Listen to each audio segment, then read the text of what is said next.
your snacking routine can get a little dull. Time for an Oikos remix. Like a crunchy storm of sea salt praline pretzels, dark chocolate, and butter toffee, showering down into a smooth, creamy yogurt. Enjoy 3 Oikos Remix varieties with epic mix-ins and 11 grams of complete protein per 4.5-ounce serving. See RemixYogurt.com.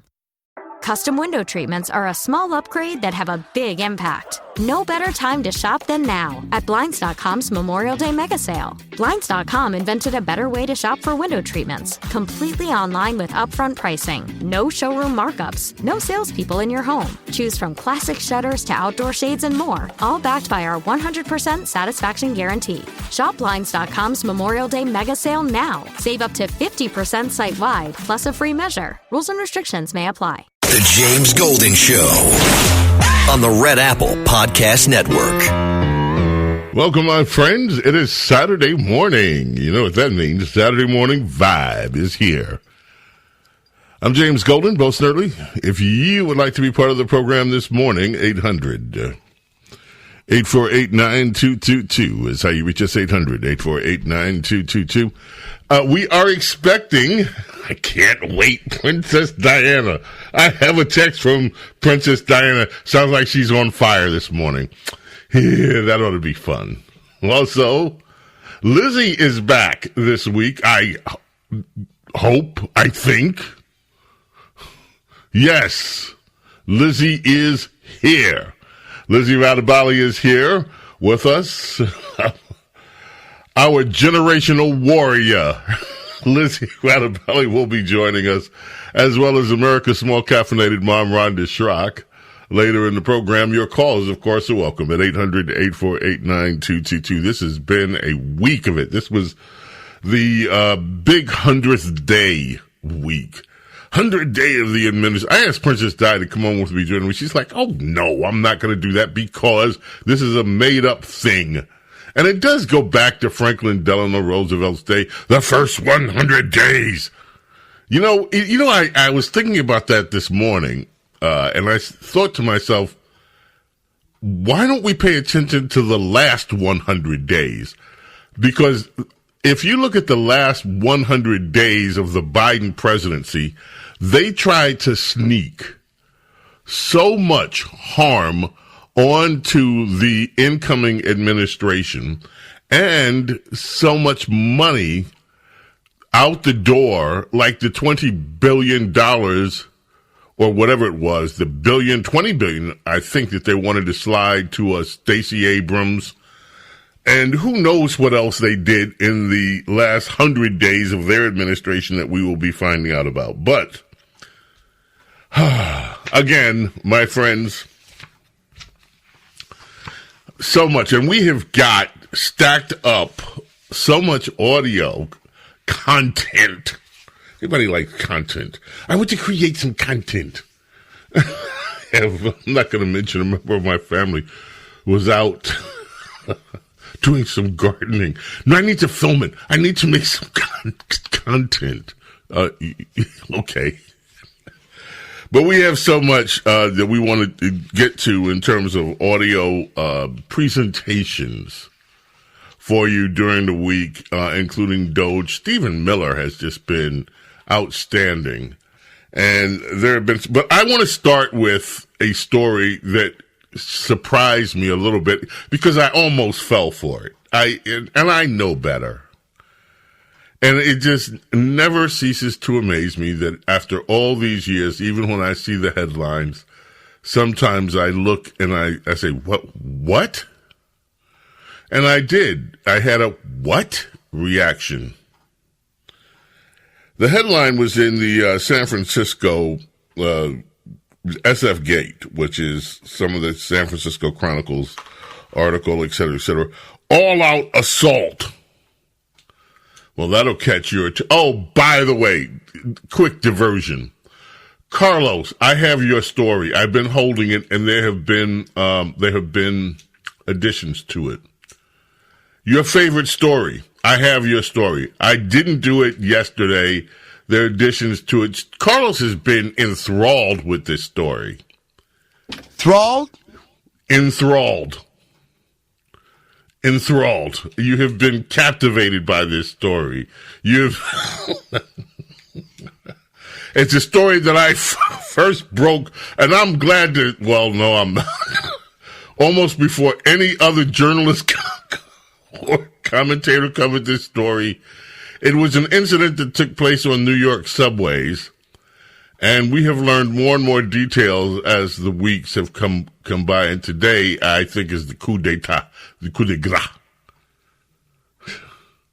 It is. So, yes, we'll delve into that a little bit later. We need some musical accompaniment with that story, Carlos.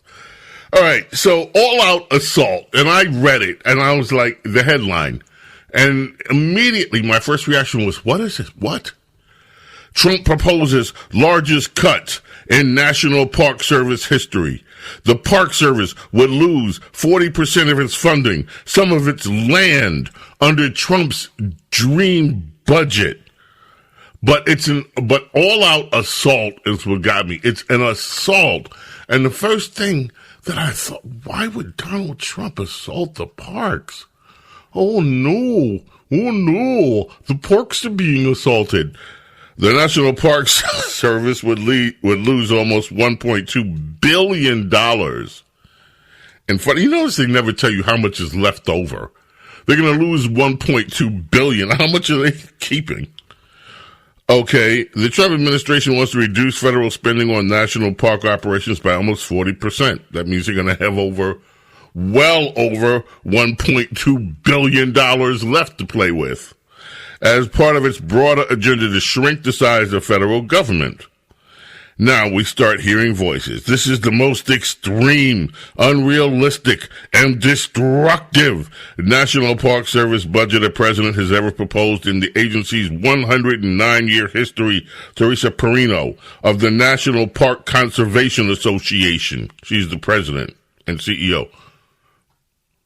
And the first thing I want to know when I got to that paragraph was, why do we need a National Park Conservation Association? Okay, who's paying her? How does that happen? Is she a volunteer? I don't know. Okay, but she says this is the most extreme, unrealistic, and destructive. I'm like, oh no, Donald Trump is going to destroy the parks now. Oh no, the parks will be destroyed. Okay. And then, later in the article, the budget adds insult to injury as the National Park Service continues to shrink inside due to layoffs and workforce reduction, says Emily Thompson, the executive director of the Coalition to Protect America's National Parks. And so, wait a minute. So now we have the National Park Conservation Association, and we got another bunch of people that are the Coalition to Protect the National Parks, et cetera, et cetera. So, this woman says that those cuts, the budget would exacerbate an already deeply problematic and dangerous situation. More staffing cuts are expected in the coming days as the Department of Government Efficiency continues running the Department of Interior. That's not right. Doug Burgum is running the Department of Interior, not Doge. Doge may be looking into their operations, but it's being run by the Secretary of the Interior. All right, so then we get further. The Park Service manages 433 national park sites, 63 of those being what people tend to think of as national parks, like Yosemite, Jellystone, and the Grand Canyon, according to the National Park Foundation. So let's see now. We got the National Park Conservation Association. We have then this other group, the Coalition to Protect the National Parks. And then we have this other group, the National Park Foundation. Got a lot of groups dealing with the parks. Okay. Now, park units also include battlefields, monuments, military parks, historic sites. The budget proposal says sites. Now, here's where we get to the real story. The budget proposal that Trump has put out says that sites that receive small numbers of mostly local visitors are better categorized and managed as state-level parks. Most park units, no matter what their size or visitation numbers, are designated by Congress, not the president, though national monuments are governed by the Antiquities Act, which, by the way, gives the president the power to create or shrink these areas. The reduction complements the administration's goals of transferring smaller, less visited parks to the state and to tribal governments. So this is the assault. Donald Trump wants to say, okay, some of these parks, they don't get that many visitors, would be better off in state hands. The states can manage them. They're in their states. And, by the way, tribal governments, the indigenous, Native Americans. And you have these people, the National Park Conservation Association, the Coalition to Protect America's National Parks, the Park Foundation. Everybody's itching and moaning because what happens? Some of the parks are going to land up being managed by Native Americans and by the states, and this is what they consider to be an assault. Interesting, that. Interesting. Maybe it's not an assault. Maybe it's just better management. Closer to home, the states. But that somehow is objectionable. Yeah. Okay, we've got a lot more to cover. James Golden, Snerdley with you. It is the Saturday morning vibe. Let's, my friends, take this brief visit with some of our sponsors. We've got your calls coming up a bit later in the program. As I said, Princess Di will be here later. We have Rhonda Schrock, America's Caffeinated Mom, that's going to be here later. And, of course, we have Lizzie Radabali, who is going to be here later.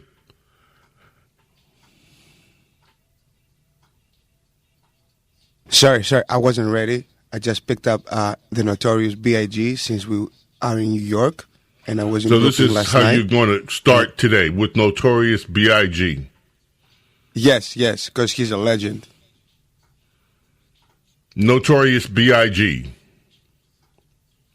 Sorry, the Notorious B.I.G. My bad. I'm sorry. I'm so sorry. The Notorious B.I.G., who on this day started a 3-week run at number one with Hypnotize after he was gunned down and killed on March 9th, 1997. This one went number one on this day in 1997. And this is how we lead off our musical selection today with Biggie. B.I.G. is a legend, and we need to appreciate him more. B.I.G. is a legend, and we need to appreciate him more. Yeah, this legendary, an assault on my ears. But it's okay. Kelvin is in there grooving. Carlos is grooving. So what can I say? Let's do it. Saturday morning vibe, my friends. Keep it right here. We've got so much more. Don't go away. The James Golden Show on the Red Apple Podcast Network.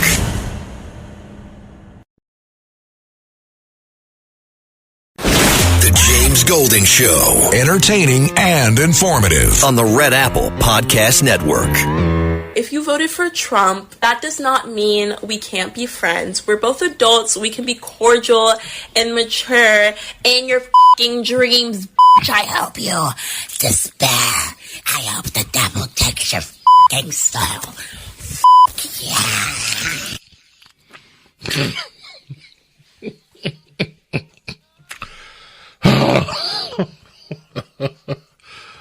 Oh boy, on this day in 2011, the jazz organist, well, he played more than the organ, Odell Brown passed away. He's the co-writer of this one with Marvin. He also worked with a lot of great artists, Minnie Riperton, Curtis Mayfield, Johnny Nash, so many others. But this, of course, I guess was his biggest hit as a writer. Boy, we get Notorious and then we get Sexual Healing. Yeah. Good morning. 800-848-9222. There's a video of Marvin doing a rehearsal on this. And he's actually like, he's just so casual, and he's just laying back. He's working with the band. He's on a couch at one point, just laying down, he has a handheld mic and he's singing. And it's so effortless. But he was such a great, amazing vocalist. It's so much fun to watch.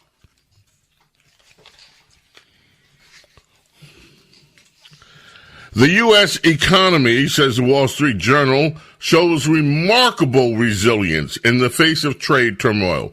By the way, yesterday came the news that Wall Street, 6 straight days of being up, had regained all the stuff that it lost due to all the money that was lost to the tariffs. It's back to where it was pre-tariff announcement. And I just wonder, are we going to hear from all the people that were whining and moaning and groaning about how the economy was being destroyed? Are they going to come back and say, we had a premature,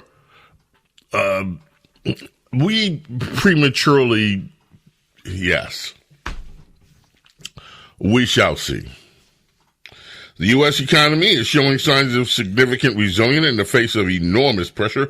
Employers added more jobs than many economists expected last month, and the low employment rate held steady. Still, President Trump's policies are causing unease among consumers, businesses, the Ebonics there, businesses and investors. Tariffs on Chinese imports are causing cargo shipments to plummet. Well, that's just one. This thing prints out to 11 pages. Maybe I'll go through a little bit of it later. I want to get on to other things.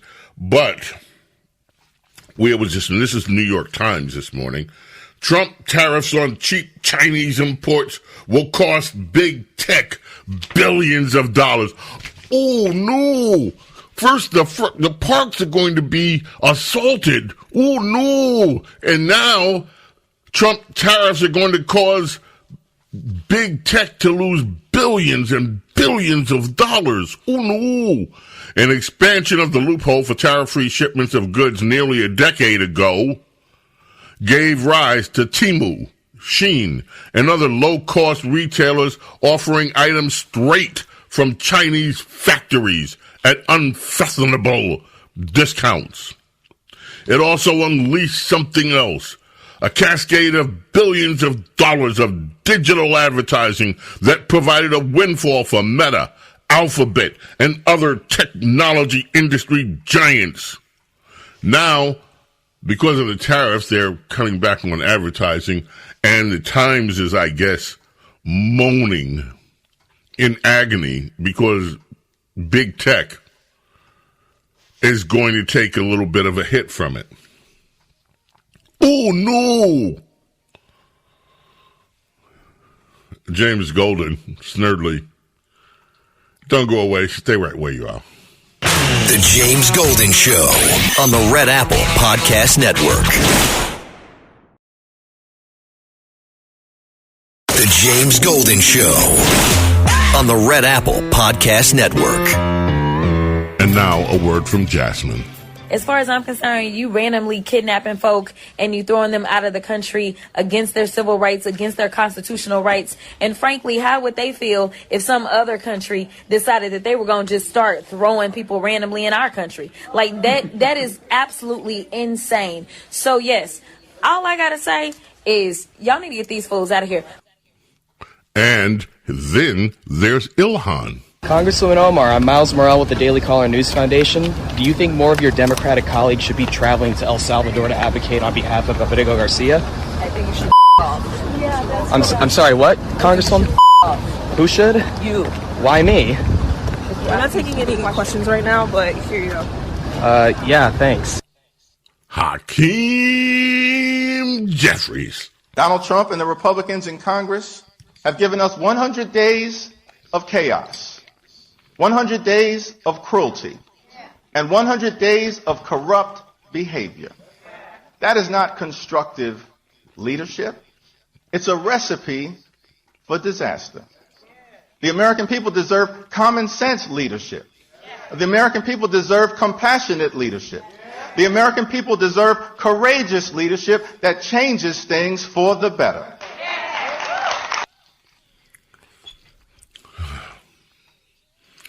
Well, we had our own caucus right there. We had our own caucus meeting from the Congressional Black Caucasians. Jasmine, Ilhan, and Hakeem. On this day, 1980, Bob Seger and the Silver Bullet Band started a 6-week run at number 1 on the U.S. album charts.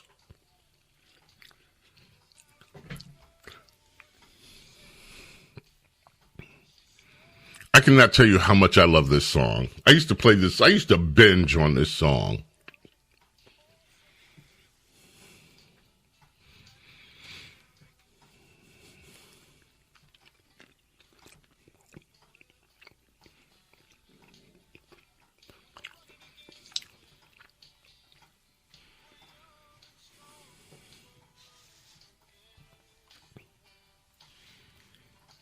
Yeah.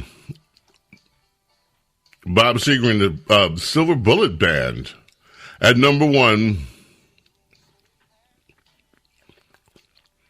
You know what? Today, by the way, is also a birthday for another Seger. Not related, I don't think. I never would think they would relate it, but Pete Seeger. Born 1919, May 3rd, American folk singer, political activist Pete Seeger was born on May 3rd. 1919. So many hits from him. Member of the Weavers when they had Goodnight Irene. And he became a very prominent counterculture, environmental, civil rights activist. Passed away in 2014. He was 94 years old. So remembering Pete Seeger and listening to the music of Bob Seger and the Silver Bullet Band. James Golden, Snerdley, it is Saturday, the Saturday Morning Vibe. Welcome aboard. Your calls are going to come up soon. I want to get to some others. Now, one of the things that I think, look, Donald Trump has been extremely courageous. I have repeated myself over and over again. I said, and I will say it again. We have never seen a president attempt to do what Donald Trump is in the process of doing, which is removing card by card the house of cards that liberals have taken over 3, 4, 5 decades. Actually, it goes back even longer than that. Some of this goes back to the New Deal. And Donald Trump is attempting to dismantle it. And he's active on all fronts. These battles that are being waged with the universities are crucial. These battles that are being waged with state governments, sanctuary cities, and the idea that state governments can flout federal law are crucial. Trying to restructure the American economy. If Donald Trump succeeds at this, and I suspect he will, and I hope he will, and I believe he will wholeheartedly, this would be enough of a legacy for most presidents to say that they have done something extremely vital for America. And it would be a legacy that they would be proud of. Just that one thing. This restructuring of the American economy that is underway right now. But Donald Trump is doing so much more than that. Ronald Reagan talked about trying to minimize the scope and breadth of the federal government's power over the American citizenry. New federalism. Donald Trump is doing it. In spite of Ronald Reagan's best efforts, the federal government has grown like a hydra. I got a strange look from the hydra, the mythical hydra, the 9-headed hydra. You take off one head, another one pops up and more keep growing up. There was a character, but the government has done just that. It is a hydra. We have had, one of the guys in Doge mentioned, at the beginning of this country, there were 4 agencies. Now there are 400. What Doge has uncovered should infuriate every single American, especially those of you who have to abide by some form of government regulation in your business. I was thinking about the SEC the other day, and all of these, the SEC demands transparency. They want to know if you're doing insider trading. They want to know your financial records, your financial history. If you make a transaction, they want to get all up in your business and figure out how you're doing it. You're supposed to report everything. The government runs its own shop with none of the rules and regulations, none of the safeguards that they demand from you. And they will throw you in jail. The American citizen, they will have no compunction about hauling you before a judge and prosecuting you and throwing you in jail for mismanagement, for fraud. And yet they have set up an entire government that has been run fraudulently. And the United States senators, the United States congressmen, year after year, generation after generation, decade after decade, have known that this government is wasting taxpayer money by the billions, and they have done nothing to get to the bottom of it. Donald Trump, with the help of Elon Musk and these young technologists, go in, and what they have found out is that this entire government has been built on lies, financial lies, on the misuse of dollars to enrich people in power, because that is what is happening. And they have been operating without any of the rules and safeguards that they have oppressively, in some cases, put on American businesses and American citizens who aren't part of their little fiefdom, their big fiefdom. And it's being exposed. That would be, in and of itself, another presidential legacy that would be befitting of a president to say, this is what I accomplished. Donald Trump's doing that. At the same time, the changes that are happening culturally are incredibly huge. Incredibly huge. I want you to listen to Stephen Miller, cut 8. Hello in there. Cut 8. One of the most significant crises that President Trump inherited upon taking office was the wave of racial discrimination, so-called diversity, equity, and inclusion policies that have taken over both public sector and private sector entities all across the United States of America.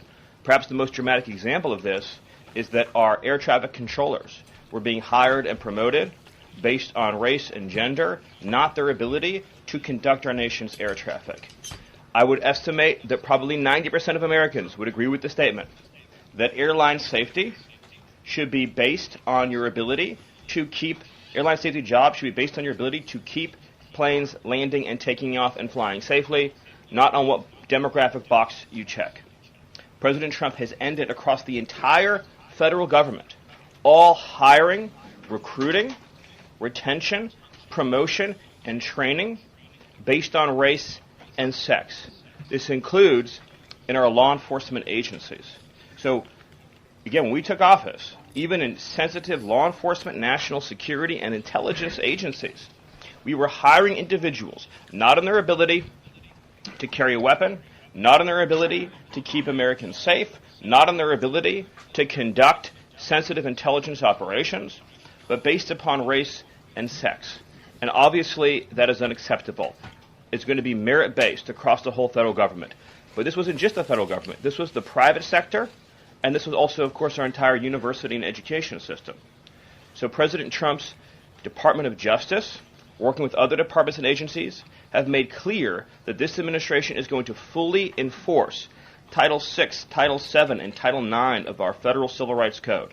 Discrimination based on race and sex is prohibited by law, and this administration will vigorously enforce that. And companies, small or large, that violate plain text of federal statutes will face appropriate financial and other penalties. This administration is not going to let our society devolve into communist, woke, DEI strangulation. We are going to have a system of merit, which is not just a social and cultural issue, it's an economic issue. When you hire, retain, and recruit based on merit, as President Trump has directed, you advance innovation, you advance growth, you advance investment, you advance job creation, you create the best and safest product for all Americans.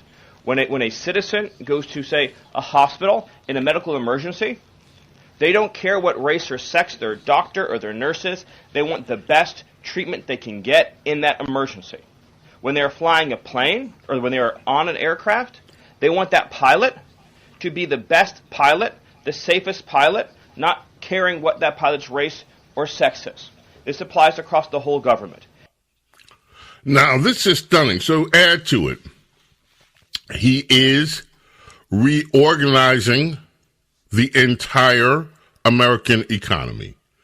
That would be a sufficient legacy for any president to say, this is what I accomplished. In addition to that, he is uncovering the inefficiency, the waste, the fraud, the downright, I don't know what else to say, criminality that has been part of the institution of the federal government. He is shrinking the size of the federal government and restoring power to the states. This is the dream that Ronald Reagan had with the new federalism. That is happening now. In addition, he has taken on the entire Democrat Party liberal, international liberal ideology that put protected classes of people over meritocracy. That in itself would be a legacy for any president. Now, I want you to listen next to Batya Ungar-Sargon on CNN describing what is happening, that's cut 4, in the area of foreign policy. This is actually the philosophy guiding this presidency has been extremely consistent from the get-go. Donald Trump is anti-war, but he is not a dove. Actually, Tulsi Gabbard put it really well a few years ago. She said, when it comes to terrorists, I am a hawk. And when it comes to counterproductive wars of regime change, I am a dove. Donald Trump was deeply impacted by the failed wars in the Middle East as they were happening. And he is very committed to avoiding war at all costs. He's doing something very remarkable right now, which is taking on his own side, all of the neocons, and saying, you know what? We're not going to go to war with Iran until we try diplomacy. How about that? What a crazy idea. You would think that the Democrats would be rushing to support him. But no, instead, they're trying to pick off people here and there. You look at Marco Rubio, you look at Tulsi Gabbard, you look at the president, you look at J.D. Vance. These are not isolationists. These are people who believe in peace through strength. Hold on. The idea, as should we all. So you have that. What is happening with the State Department reorg is something that American presidents have dreamed of. It is happening. And our foreign policy is changing dramatically. That would be enough of a legacy. And we haven't even gotten to the borders and to crime and to other safety issues. Last month, there were three arrests of people trying to get through the southern border. Three.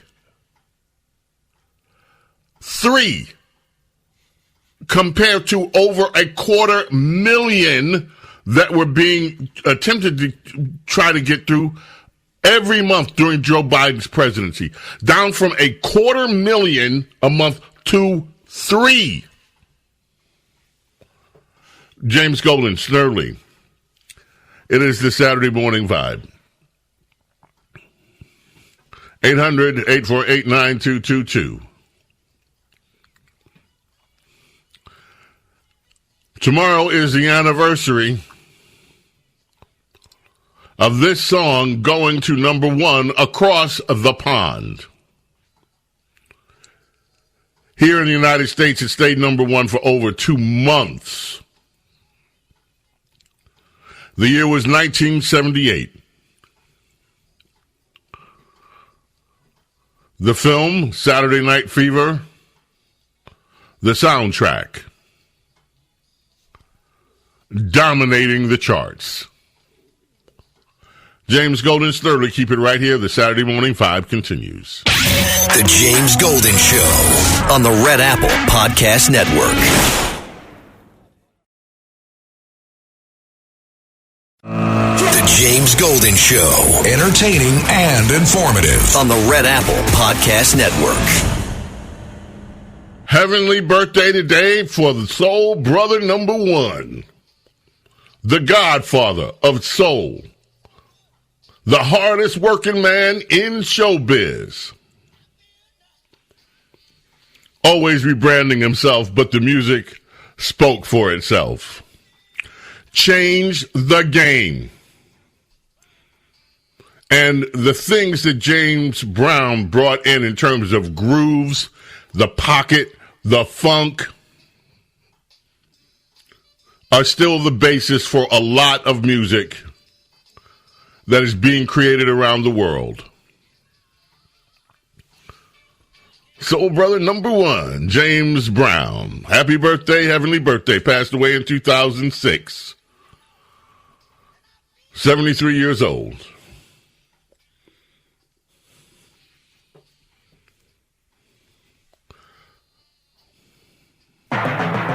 James Golden, a.k.a. Bo Snerdley, presents Rapid Phones.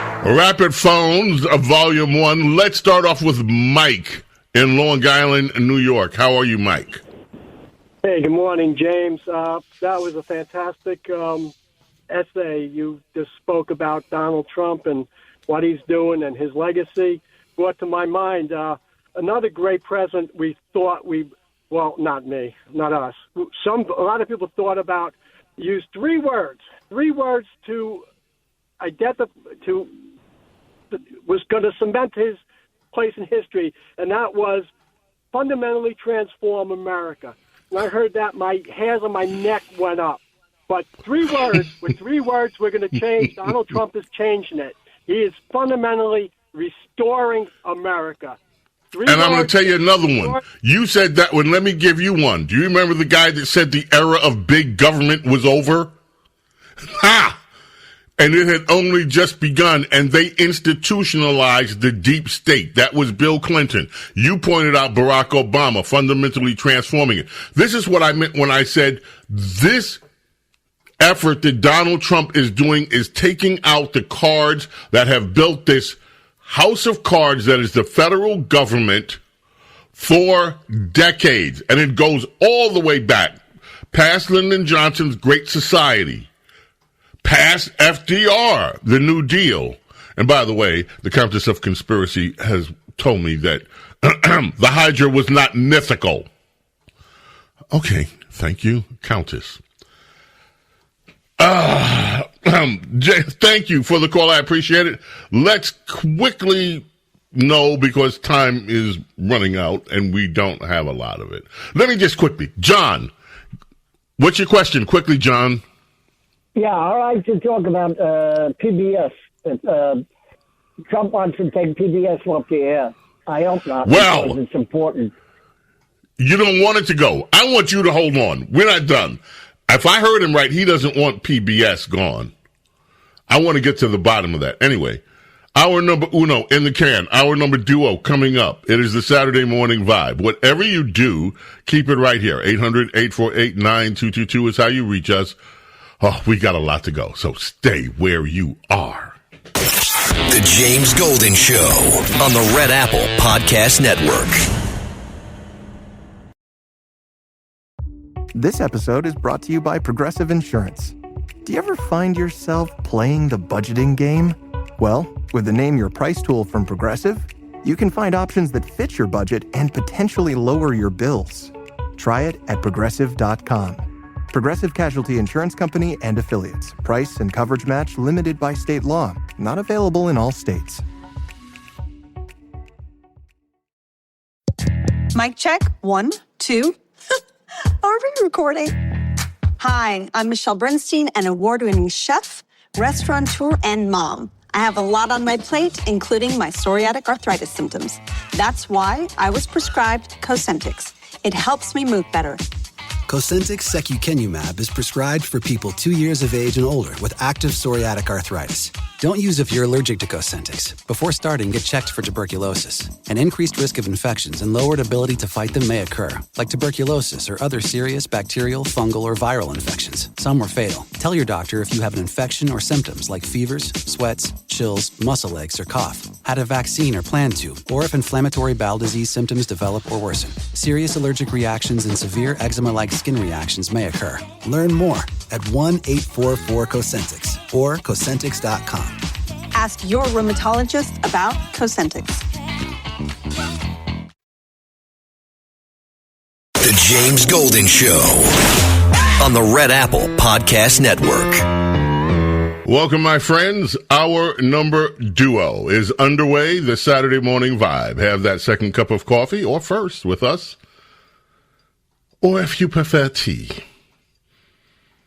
If you prefer something harder, don't tell us this early in the morning. Yeah, Carlos, I still have your story coming up, too. The story that Carlos has been totally enthralled by for weeks is coming up. Yes. Weeks? For weeks. You've been enthralled with this story, and I have it. I've saved it for you. I barely slept last night. I was like, are we going to do it? Are we not going to do it? Yeah, there you go. We're going to do it. But first, ladies and gentlemen, it is time to check in with Red Apple Media Network's Star Supremo, Anchoret Supremo, who has an announcement. Well, I have an announcement. I'm going to blow the lid on it.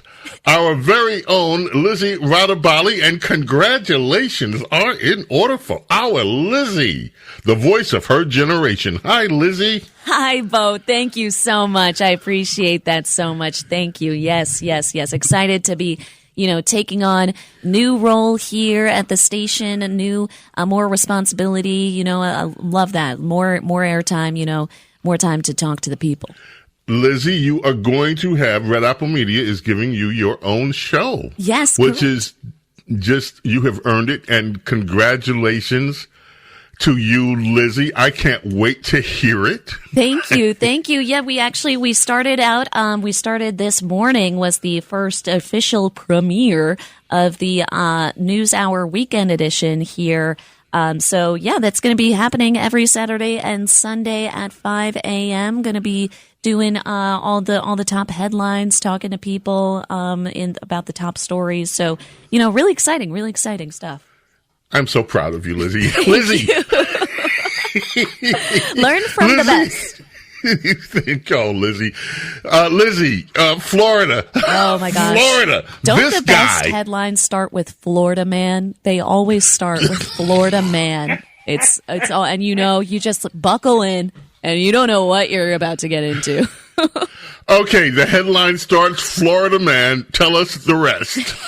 Well, this Florida man, he was actually arrested for having 3 different wives in 3 different counties. So he's being charged. He's like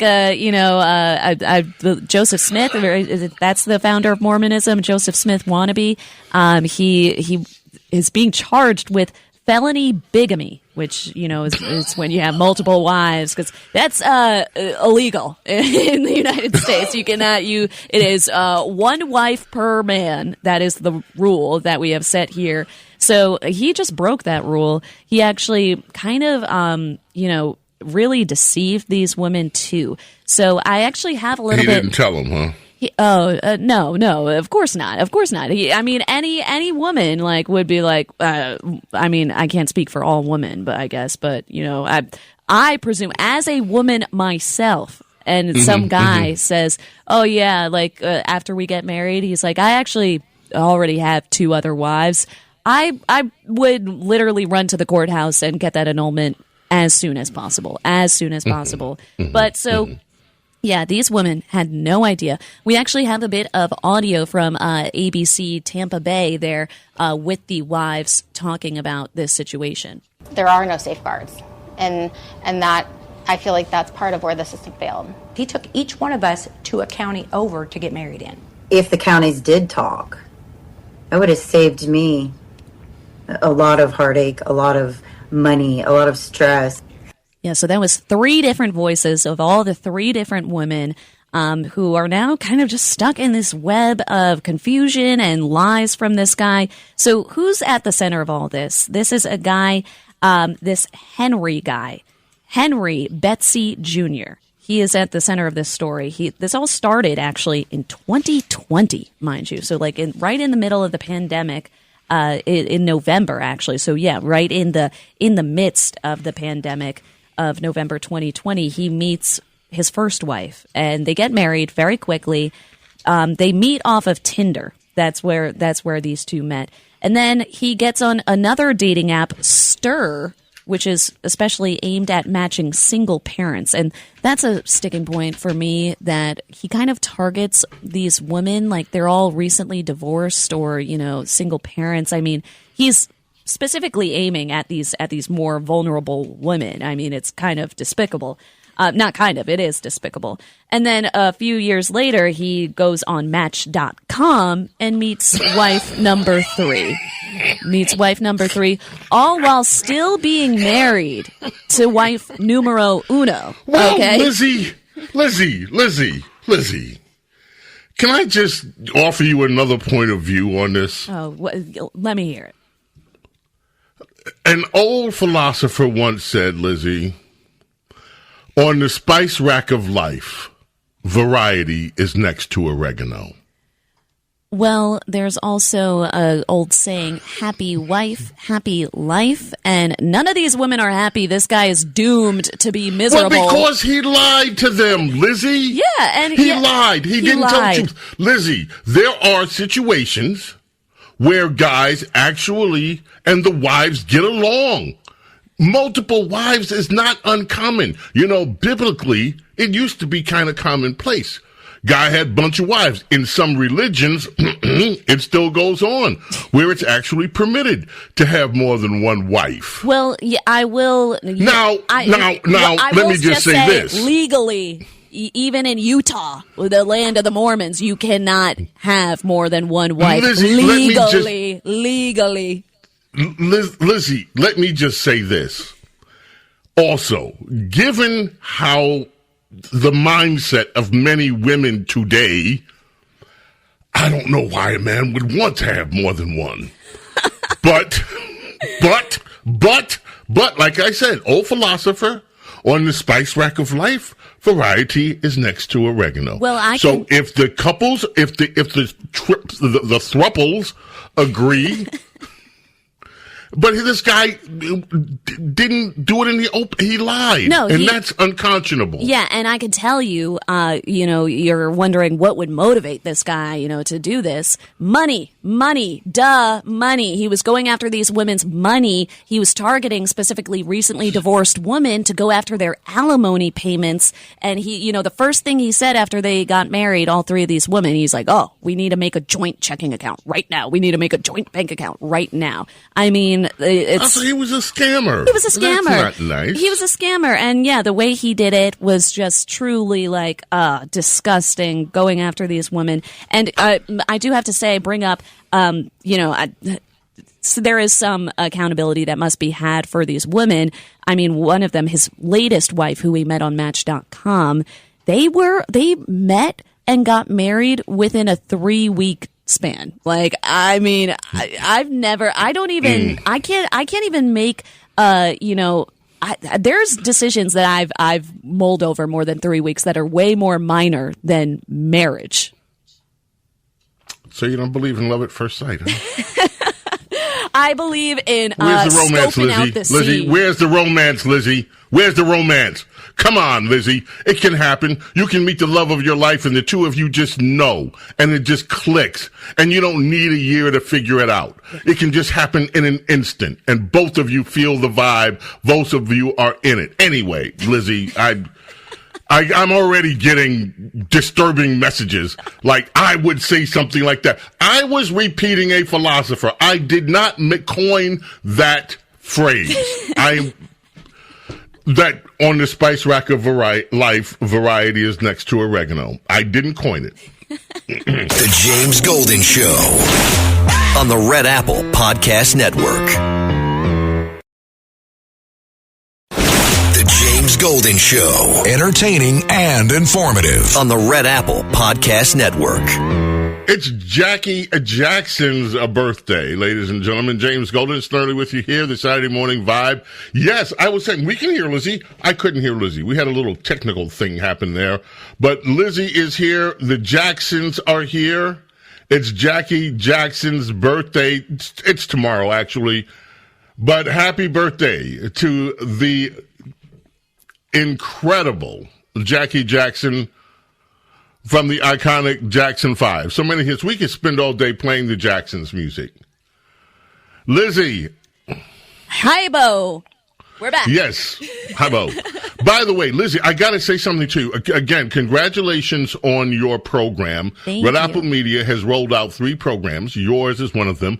My good friend, my very good friend, Lionel, also has a new program rolling out on the weekends. It's early in the morning. It's 2 a.m. to 5 a.m. But Lionel is going to be on as well. And Dr. Sky, Steve Cates. So Red Apple Media making some giant leaps. And Lizzie Radabali. Ooh, this I'm part I of love it. it. I'm part Yes. of it. Yes, you are, darling. Okay. And congratulations again. Thank you. Okay, so this funeral director. Yes. Yeah, no. So What? Lizzie, this makes me ill. Yeah, no, this starts off with a guy, Patrick Vereb. He owns he's the owner of a funeral home, Vereb Funeral Home, and also he owns Eternity Pet Memorial. Now that's a kind of crazy detail that just stuck out immediately to me because, this is a story about this guy who's, fake giving ashes to a bunch of grieving pet owners. And at first I'm like, oh, he's a funeral home. Like, that's not his expertise. That's not his area of operation. But then to find out that, no, he actually was fully running a pet memorial in Pittsburgh. I mean, like, it's just ridiculous. So he would, instead of actually cremating the individual animals, he would dump them in a landfill. Now, anybody with a pet hearing this is just like, what? How could you do that to another animal, especially one that is a pet? I mean, this coming week, actually, it's National Pet Week. So this is actually pretty. It is? Yes, it is National Pet Week coming up the 4th through the 11th. So kind of divine timing that this story pops up, because pet owners know that your pet is like a family member to you. It's your baby. So he would give them fake ashes and tell them, okay, here are the ashes of your pet. I don't know what he did. Go out and did like a little barbecue or something and just put the charcoal ashes in the thing and say, okay, here's your... And then dump the actual carcasses of the animal in a landfill somewhere. Yes, so the specifics of this, if you want to get into the nitty gritty, he would dump the smaller animals. He would just dump all the like tiny little animals, and then he would cremate the bigger animals, but he would cremate them like all together and just like kind of shuffle the ashes around. And no, and it sounds disgusting, because the thought of just like a bunch of animals going into an oven and then like getting a slushy of different ashes is Lizzie. Not to paint such a graphic picture, but unfortunately, this is actually kind of common. This, this practice. Common. You wouldn't believe if you are. Anybody. You can't. If you, any pet owner should know this. If you go to a service that cremates pets and they specialize in pet cremation, most of the time they're doing that like multiple animals at a time. The amount of energy that it takes to cremate something is massive. So obviously, these places aren't going to charge you a high premium to cremate one single animal. They're going to find the lowest rate that they can, charge that, and then kind of just throw them all together and run it just once. And, that's that. It's less of a cleanup, less, like I said, less energy, because, you have to burn the flames at like more than 500 degrees to actually, cremate something. So, Lizzie, okay, Lizzie, not to be so graphic, but Lizzie, I can't. This is common. Lizzie, I can't. It's common. It's common. And guess who blew the lid off of this? An intern who worked with him, who, just started the internship after graduating from mortuary school in February of 2024. There is a huge, a massive mortuary school. So it was somebody in your generation that just said, this isn't right. This isn't right, and stood up and said, oh, no. And she actually noted that they kept like a spreadsheet of all the cremations, and all the numbers were off for the animals. So, she put two and two together and realized like, this is not right. So, like I said, most places do this kind of anyways, just like an unfortunate fact of life. But he was taken into custody. He was arrested, but he was released. His next court date is coming up this week, May 9th. Thank you for that, Lizzie. I know, pretty depressing. Last thing here, and we have just like 2 or 3 minutes, but I want to get this one in. Yeah. So you had a student that was rescued off of Mount Fuji twice in the same week. He was rescued, then he decided to go back up again and had to get rescued again. Yes, and you know why? Why? He had to go get his phone. He left his phone the first time he was rescued, so he just had to go back. And another climber noticed this guy, this student, who was suspected of having altitude sickness. I would argue he has much more wrong in the head to go back after being rescued the first time. I mean, it's clear that, anybody who's been in a situation where they've had to be rescued, whether, you've been swimming in the ocean and had to get rescued, or, stuck somewhere, like, okay, I'm never doing that again. I've been rescued by a lifeguard because I swam out too far in the ocean, and now I don't go that far. I learned my lesson. This guy, unfortunately, did not learn. But the best part to me was this part of the article, it's unclear if he actually got his phone back. So we don't even know if he got his phone after going back. Oh, Lizzie, I will say this. I read a story this week that at Mount Everest, finally, they are talking about banning and putting a ban on people that because so many climbers have died. And what they're saying is now they're going to put restrictions in. You have to have completed a successful climb on a major mountain before you attempt to climb Mount Everest. So. No, that's necessary too. Because have you seen like any videos from like the peaks of Everest? It's disgusting. I mean, like there's trash everywhere.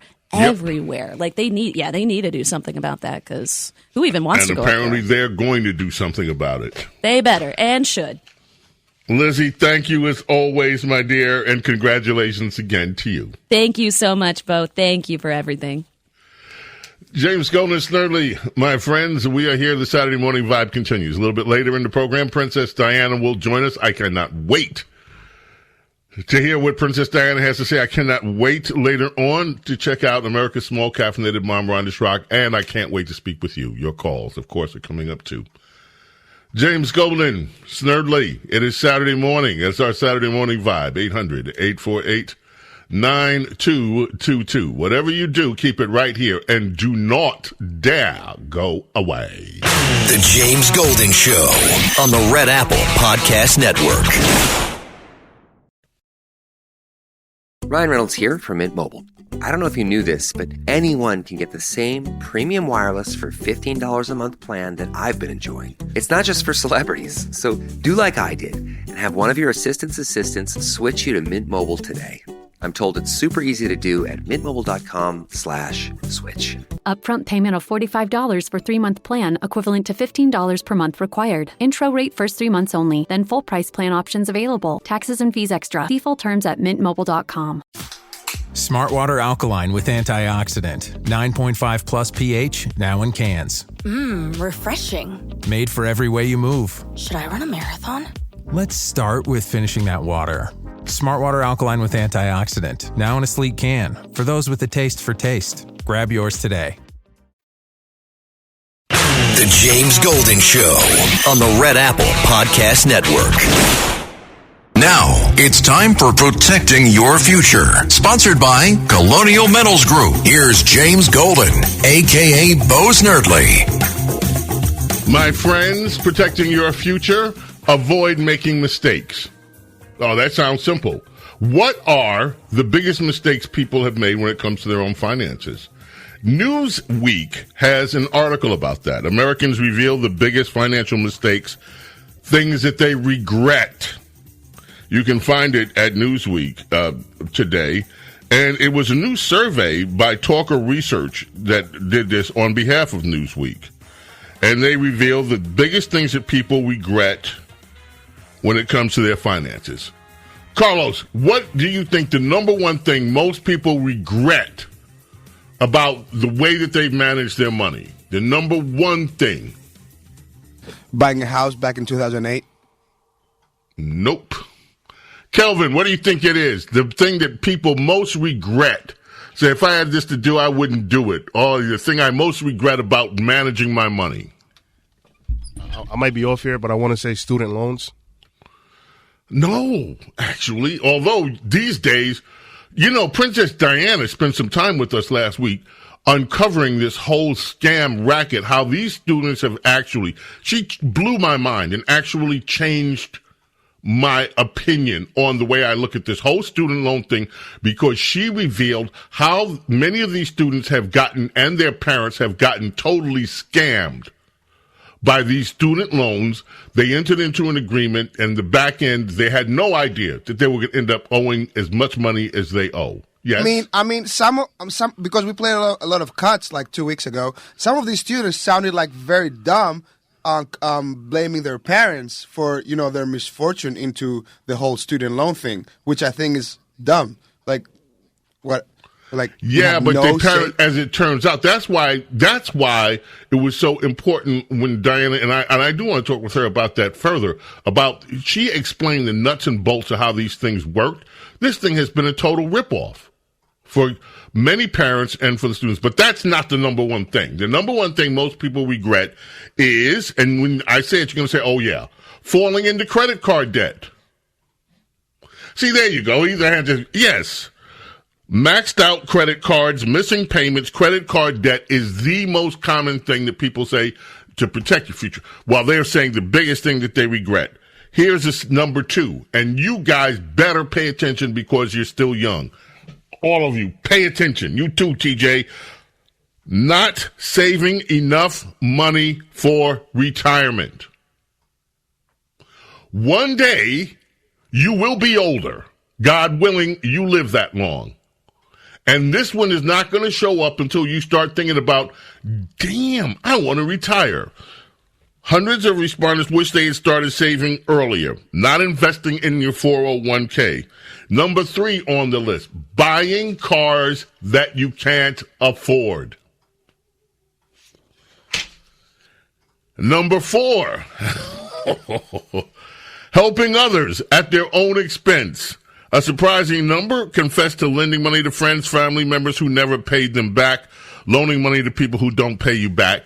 Let me just say this about that. If they're your friends, if they're your family, it's money. I mean, really? Overspending in your youth. Again, pay attention. Overspending, and that goes hand in hand with not saving enough for your retirement. This instant gratification, ooh, I got to do this, I got to go on vacation now, I got to do this now. Going into business without a plan. Just figuring you can wing it. Number 8, marriage and divorce. I'm not even going to No, I will not delve into that. It's there. Number 9. This should almost be number 1. Investing without understanding. Jumping into investments from penny stocks to local businesses without doing proper research led many people in the survey to say they lost money. Investing in a stock that bottomed out. Number 10, not having an emergency fund. Now, I will say that if you are working and the cost of living being what it is hard for a lot of people to do 2 things. Save, have an emergency fund, and also be at the same time keep a mindful eye on your retirement, which goes back to the saving thing. But that's where these other things come in, eliminating some of the credit card debt, figuring out what you can live without now, et cetera, et cetera. Protect your future. Figure out what are the things that you have to do to avoid making the 10 most common financial mistakes. Understand your investments. Okay, Carlos, it's time for music. I need to do this story. That's your stories. Let's hear it. Let's get on with it. What do you mean, my story? The story that you have been enthralled with that I said I was holding until the weekend to do. The story that you have been captivated by for weeks. We have 2 updates on that story. It is time, thank you, to do those stories. The story first came to us, ladies and gentlemen, weeks and weeks ago. I was one of the first people in the nation to sadly report it. The story of the man. I don't even have the story in front of me, and I remember the details of the first one. New York Daily News reported. Carlos was like, what happened? Really? Yes. So a guy was smoking a cigarette on the R train in New York. For those of you not in New York, those of you around the country, New York has subways. They run underground. They're choo-choo trains. Well, they're not choo-choo, but they're trains. And the R train runs in Manhattan. I think it goes, Manhattan to Brooklyn? Whatever. Yeah, Manhattan to Brooklyn, the R train. To Queens as well. Queens, Brooklyn, yeah. Like, I used to know all these by heart back when I used to take the subway, the F train, the E train, the N train, the Q train, the F train. I already said that. The R, the double R, the C train, the A train, of course, goes to Harlem. Duke Ellington wrote a song about that. Anyway, he was on the R train. He was smoking a cigarette. After that, oh man, that's cool. The guy died. Final cigarette, and he passed away. The story would have ended there, except it didn't. Another man noticed that this guy wasn't moving. And so he took it upon himself to rifle through the guy's pockets to rob him. The story would have ended there, but it didn't. The man who accosted the dead man on the R train then proceeded to have relations with his corpse. And that was where the first story ended. There have been updates. Carlos was why did this happen? Why happened here? There have since been 2 updates to the story. We had this story midweek. Manhattan subway corpse rape suspect paused sex as passengers got on and off train.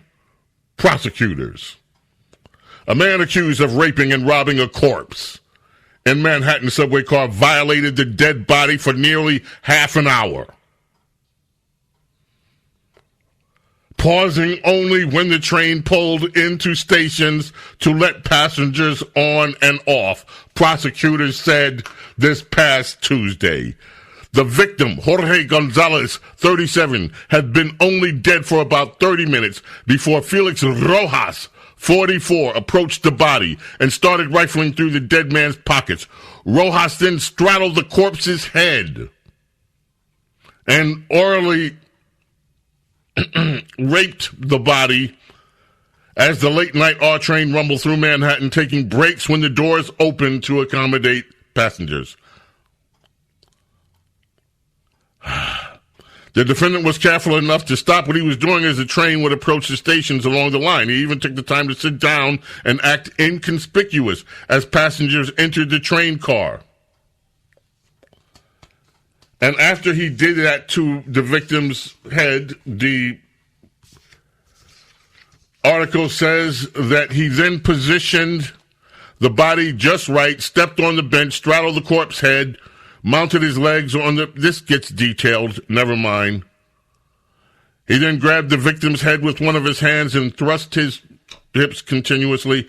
Then later on, he dragged the body onto the filthy floor of the subway, placed it face down. He allegedly pulled the pants on the body, pulled down his own, and... Okay, I'm getting messages to stop. This is in the news.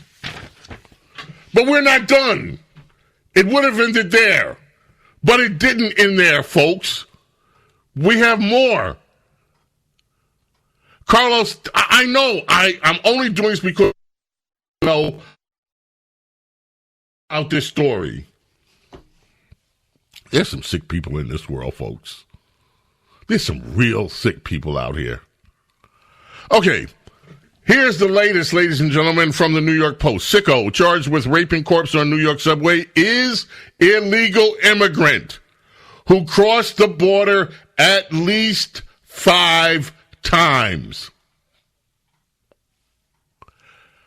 According to ICE,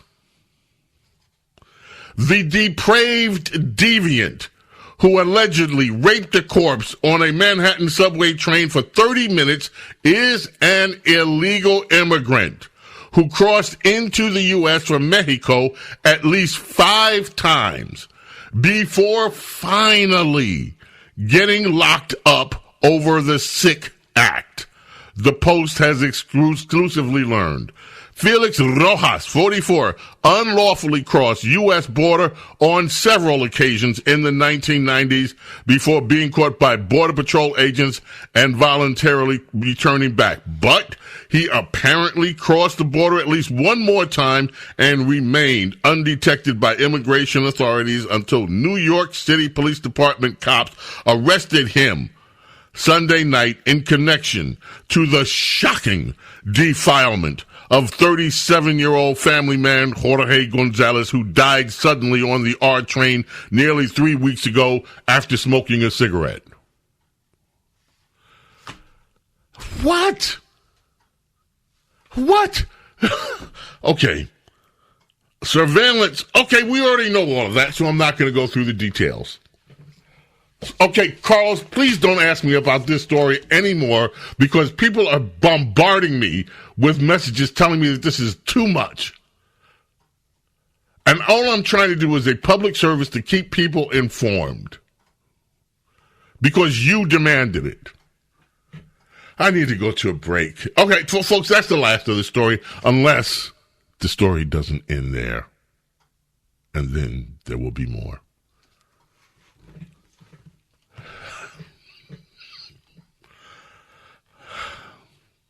Yeah. How fitting. And see, Carlos picked the music to come back from this. What did he pick? This is Carlos' pick. After that story, his stories. Robert Palmer goes to number 1 on this day in 1986 with Addicted to Love. It was originally recorded, by the way, as a duo with Chaka, but they had to lift Chaka's voice out of the song because of contractual problems. So it was supposed to be Robert Palmer and Chaka, but it turned out to be just Robert Palmer. The video from this is just iconic, amazing. Robert Palmer.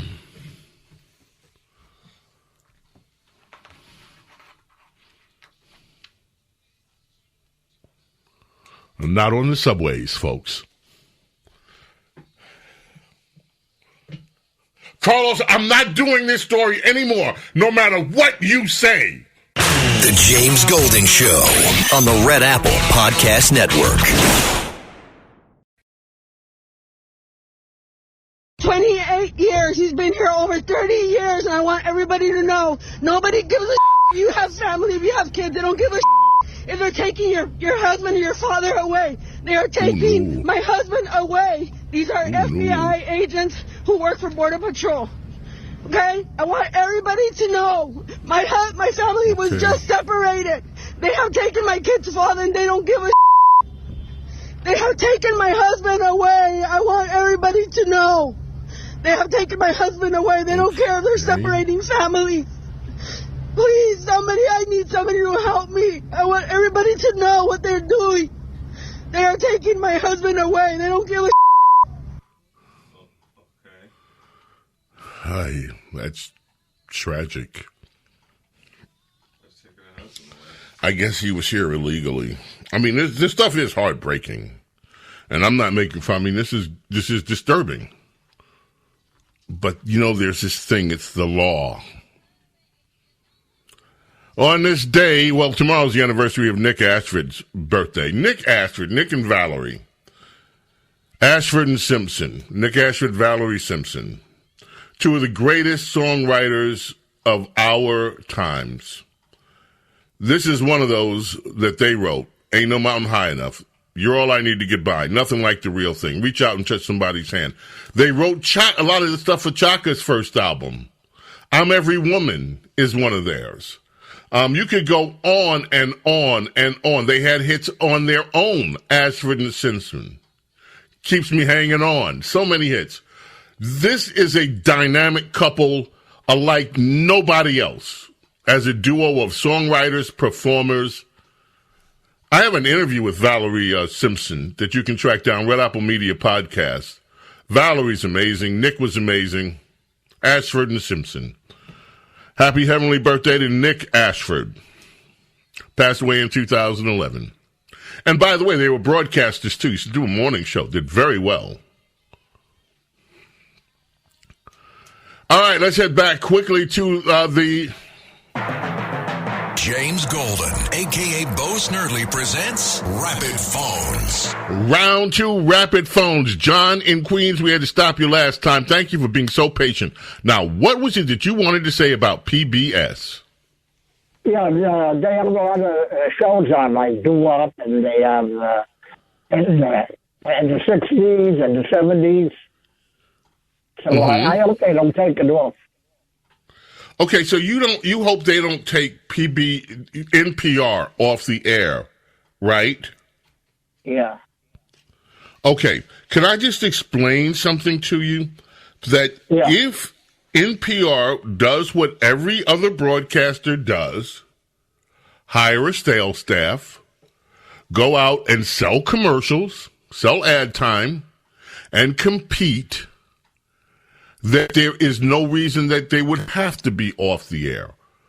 What is happening is that the president and others would like to see them compete, but without the taxpayers funding them. Wouldn't it be nice if the taxpayers funded every outlet that does radio or TV? Why, they could fund this network. But no, they wouldn't, and they won't.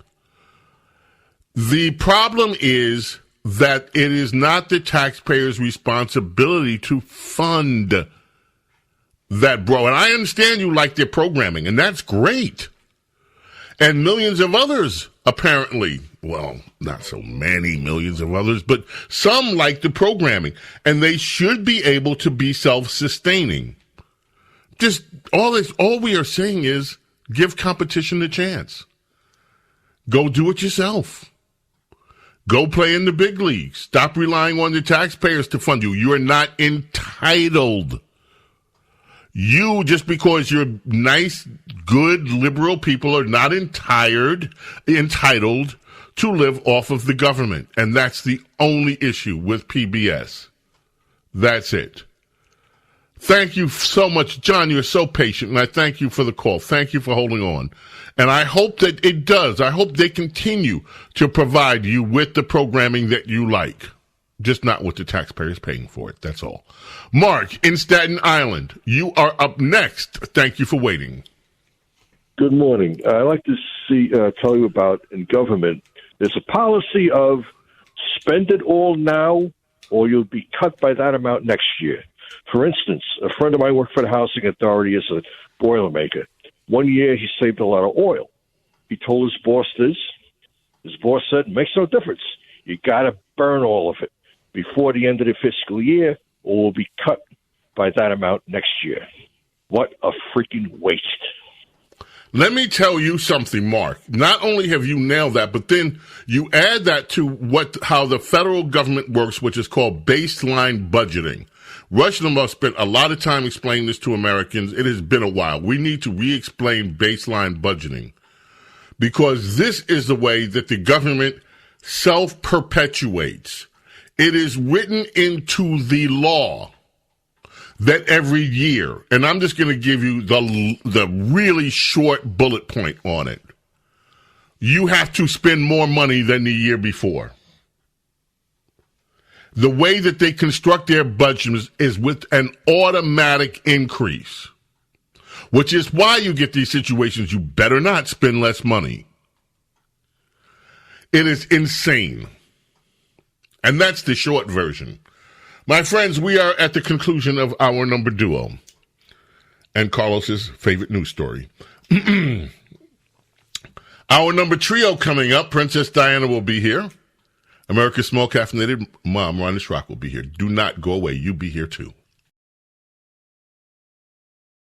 Welcome, my friends. Our number trio is underway. I was just reading a note from our official historian, Dean Karayanis. He runs the website, historyauthor.com. He was one of Rush Limbaugh's web producers for many years. Writes a column for the New York Sun, which I read. every week. I post it as often as I can, but he's also talking about the polling data that has come through with Donald Trump. And that's a whole nother story, what they're doing with the polls. Newt Gingrich wrote about that this week, too. How these polls are constructed to make it look like Trump is losing ground. And in fact, he's not. CNN's Harry Enton, he has been masterful talking about that as well. I'm surprised they let the guy on, frankly.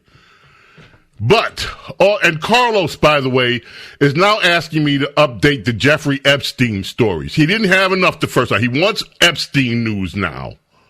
Not enough with the illegal immigrant on the R train. Now he wants updates on Epstein stuff. Oh, what am I going to do?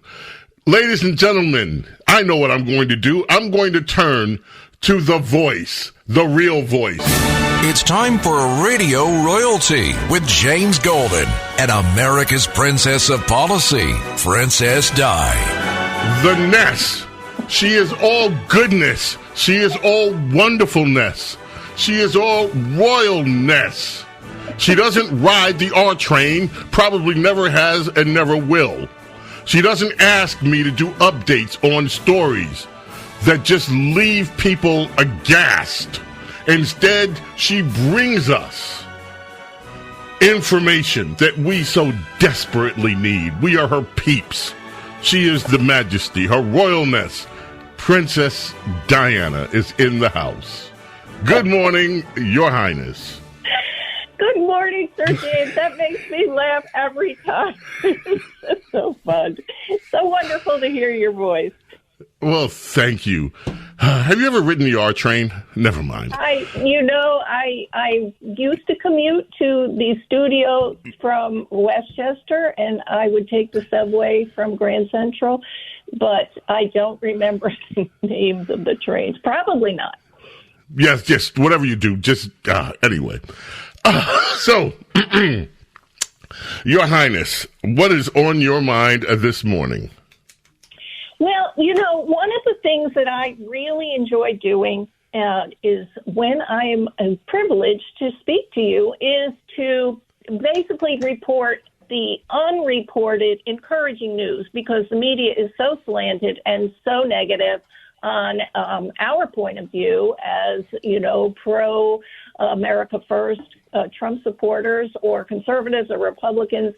And I find that our side is so easily discouraged and gives up and says, what the use? And that is our biggest temptation. However, this time I am so angry at the Republicans that I'm going to just start with that, and then I'll have a more optimistic take on my second story. But I read yesterday the Washington Post. Here's the headline. GOP balks at approving even a fraction of Musk's Doge cuts. And the story documents how the administration wants to just put a small amount, $9 billion of Doge cuts, out of the initial, $2 trillion that Musk had wanted to have, and we're down to, some calculations have it about $160 billion, and the Doge website itself is higher. But the administration said, let's just start with sending $9 billion of Doge cuts for the reconciliation, the big, beautiful bill, which only requires a simple majority. Let's put $9 billion of Doge cuts. Let's put the cutting of the USAID, the U.S. Agency for International Development, which was full of fraud, we all know, and as well as zeroing out some money for public broadcasting. Those minor things are in the initial, let's see if we can get these made permanent, because everything that has happened so far has happened by administrative moves or executive orders, which is not permanent because the Congress has the power of the purse. So in order for these things to move forward post Donald Trump, they need to be enacted by Congress. So the administration said, okay, we have found all these problems. We have found all this waste, fraud, and abuse. How about we start with this package of $9 billion, which is chump change for Congress, as you know. And who is the problem? Who is the problem? The Republicans. The Republicans cannot stomach the idea of losing the $9 billion in U.S. aid and public broadcasting to enact into this big, beautiful bill that is going to go through with a simple majority. And you know who the Washington Post quotes? Susan Collins. Susan Collins of Maine, one of the two sob sisters, I call them, Collins and Murkowski. Those two are reliable anti-Trump votes, even though they're supposedly Republicans. And she is upset because the $9 billion includes the Women's Global Health Initiative and something called PEPFAR, which is a combating HIV/AIDS abroad.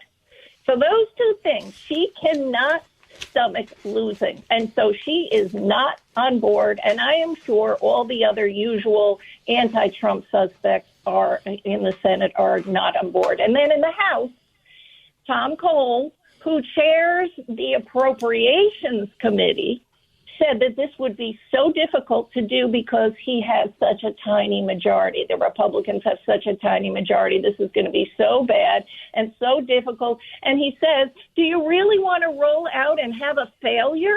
He's asking because he's afraid that some of these things will be controversial. And the Washington Post quotes Elon Musk, and says this can be done, but it requires dealing with a lot of complaints. And there you have it. That is the problem. Republicans are so terrified of complaints. And I want to compliment you on your analysis, which you started your show with, on the story about, quote, the assault on national parks. You pulled that apart so effectively. And that is the template. You have how the headline runs. It looks like Trump is eliminating federal parks. When you dig down into it, it turns out he is just wisely turning over management to the states. He's not eliminating anything. And so the headline is all people will see, and plus these liberal groups, which you saw in the story, they are teed up, ready to go. Reporters are lazy. So you have all of these left-wing groups who probably don't do anything else all year round but wait for headlines so they can defend certain appropriations numbers. And so they come out screaming how the public parks are in danger. And that is the sinister manipulation that goes on. And its goal is to frighten Republicans, and it works every time. They cannot stomach negative. Oh, you're going to take food away from babies. You're going to take, the poor are going to be cast into the streets. And those headlines and liberal groups are always ready to roll when budget time comes. And here they are again. And it's the Republicans are saying, whoa, we can't possibly do this. So you have enormous courage in the Trump administration. You have showing the way. You have the model. This is what we found. This is what needs to be eliminated. And the public will cheer you. But instead, you've got these Republicans who are just cannot overcome negative headlines and having their liberal friends in Washington, D.C. look askance at them. And so I just want to say these are the same people who were problems for every controversial, quote unquote, administrative cabinet picks. And the public backed them down. Trump got his cabinet picks through. And so the same thing has to happen this time. This is why I'm saying this. We have got to communicate to the Republican elected officials in Congress. We have to have this. It has to happen. And it's the same thing that we did as a group, as a country, with the controversy of ginned up by the media and the threats by these same people not to support Trump's cabinet people. And so, therefore, it is doable. They are frightened of us as well. And so the pressure goes both ways. And so I just wanted to bring that to the attention. We need to exert pressure on these weak-kneed Republicans that the cuts need to be made. Absolutely. And Susan Collins, I think Susan is up for re-election again, by the way. And you have a few others that are up for re-election, and they're worried. And instead of actually going out and making their campaign about the positive that is coming from what is there and educating their constituents and taking a stand on the right thing, all they want to do is cower and give into the status quo that has created, Diana, what Doge has uncovered should be the downfall of the bureaucracy. Yes. Of how ill-managed it has been, how fraudulently it has been run, how without any sort of controls, people's money is being spent. Instead, you have Republicans acting as if, let's just stay away from it because people don't like Elon right now. It's just absolute insanity, and it's beyond belief idiocy, political idiocy. The public will be with this is what every single, normal common sense, and there are a lot of them, although the media doesn't cover them, Americans they know we're on an unsustainable path. They know this cannot go on. They know that this is the source of corruption in our government is this money sluice that's going to these horrible global liberal groups. And it is, supporting all kinds of nefarious activities worldwide, especially with the USAID groups. And so the public does not want this to continue. And all that is required is the ability to withstand negative headlines. That's it. And exactly. Headlines do not hurt. Exactly. Hold on, Princess Diana. We want to talk about the Democrats when we get back. Yay. Yay. Oh, man. Lloyd Price passed away on this day in 2021. Lloyd Price. He was 88 years old, but this one, 1959, was a million seller. Mr. Personality. And the record, of course, Personality, Lloyd Price. James Golden, Snerdley with you here, the Saturday Morning 5. Princess Di is with us. We continue. Do not go anywhere. Tomorrow's the anniversary of the Young Rascals, as they were first known. They became the Rascals. Going to number one. This was Atlantic Records. And their head, Jerry Wexler, who we've talked about, just an amazing executive, Jerry Wexler, the late Jerry Wexler, didn't want to release this one, but disc jockey Murray the K heard the track and encouraged Atlantic Records to release it as a single. They did, and this thing just became a smash hit. Aretha Franklin did a reboot on this song, too. Her version is really nice. But anyway, this, for the Rascals, oh my goodness. This is soundtrack of your life music. The Young Rascals, 1967 was the year. Princess Diana is with us. Let's talk Democrats, Your Highness. Yes. They are in deep doo-doo. Do they know it? I don't think so. Or the ones that are trying to solve it are trying to solve it by doubling down on all the things that got them into deep doo-doo. This story I missed. You mentioned CNN's Harry Ignat. I don't know how you pronounce his last name, but he's their pollster, and he is very engaging and very interesting, and he is able to basically suss out important details from polls that other people aren't paying attention to. And he found in the Quinnipiac poll, after the tariffs, a question that has been asked for 30 years that suddenly has a different answer. And Harry called this the most shocking piece of poll data that I had truthfully have seen this year, maybe in any prior year. And that is the answer to the question, who cares more for the needs of people like you? And this was with the Democrats or the Republicans. And since they started asking this in 1994 during the Clinton era, who always was telling people that he felt their pain, and Democrats had a 19-point advantage in 1994. And in 2005, Democrats had a 23-point advantage. In 2017, Democrats had a 13-point advantage. And just after the tariffs, just a few weeks ago, this number is tied.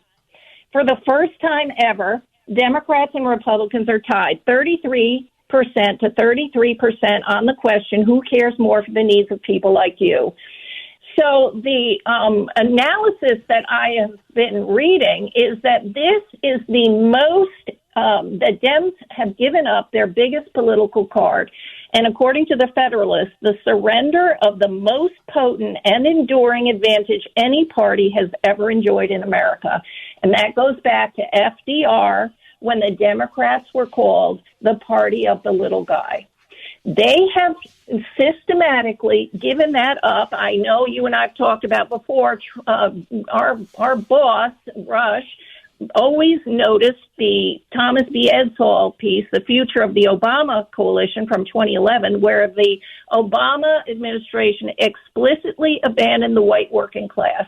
And so the results of that are continuing. They gave up many groups that were the standby for the Democrat Party, the union members, and all of the working class that made up the actual loyal Democrat voters. And so they're gone. And so they're making it worse by rallying around deported illegal MS-13 terrorists and Kilmore Abrego Garcia. This is what the party is decided to get in bed with, is they are just active, just sending people down there to rescue. They are AOC is taking to the stage and saying there should be more Democrats going down there. So the Democrats have given up the American people seeing them as compassionate and comparing. Those days are over. And suddenly, thanks to Donald Trump, who is working to put America first and Americans first and caring about the forgotten American, those numbers have changed. And that is very hopeful, because the Democrat Party is going away. I love it. Princess Diana, don't hang up yet. We got to do a quick round of sound bites before I get to any more calls. Just a few sound bites, but I got to get your reaction to some, so don't go away. James Golden, Princess Di is here. We are here. You are here. And you'll be on the phones, too. Saturday Morning Vibe continues. Yes, indeed, it does. And we'd love for you to stick around for it, whatever you do. Frankie Valli.